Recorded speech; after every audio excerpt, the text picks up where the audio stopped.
তো বয়েস আমি আজকে তোমাদেরকে সবাইকে একসাথে করছি একটা গোপন মিশনের জন্য। আচ্ছা। তো সেই মিশনটার নাম হইতেছে যে মিশন ইফতার। তো আমরা সবাই জানি যে সব মসজিদও সব ধরনের ইফতার দেয়, যেমন আমাদের মসজিদে খুব ইফতার দেয় কিন্তু আমরা বিরিয়ানি পাই না। তো সেই তোমাদের কথা আমি চিন্তা কইরা ভাবলাম যে মিশন ইফতার নামে একটা মিশন দিই। সেই জন্য আমি কিছু কিছু মসজিদের গোপন সূত্রে জানছি যে কোন মসজিদে কি দিব, সেই নিয়ে আজকে তোমাদের সাথে আমি এই আলোচনা সভাটা শুরু করতে যাচ্ছি।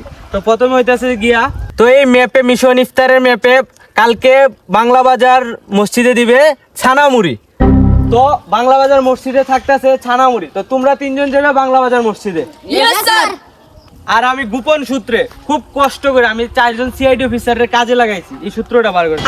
তো এই সূত্রে আমি কাজে লাগাই আমি বার করতে পারছি যে উত্তর চাঁদপুর মসজিদে আজকে সন্ধ্যায় দিব ইফতারিতে বিরিয়ানি।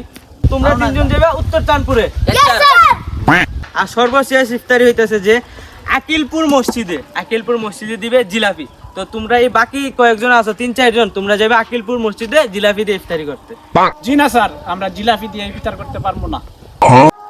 আমার আইছে গরিবের রোজাদার, রোজা রাখেনি একেবারে যে দিছি যে জিলাপি যে দিছি, এটা তো তোর ভাগ্য বেটা। রোজা রাখছস একটা 3 নম্বর রোজা রাখছস, রোজা তো রাখছস না, তোরা লাগে আমি জানের ঝুঁকি লিয়ে আইছি আর তোরা জিলাপি দিয়ে ইফতার করতে না। হ্যাঁ জি না স্যার, আমরা মাইরা লাইলো আমরা জিলাপি দিয়ে ইফতার করবো না। গরিবের রোজাদার একটা রোজা রাখছস, তোরা লাগে আমি কত কষ্ট করে ম্যাপ বানাইছি রোজাদার রোজা তোরা লাগে ইফতারি তোরা বালা করে ইফতারি খাও।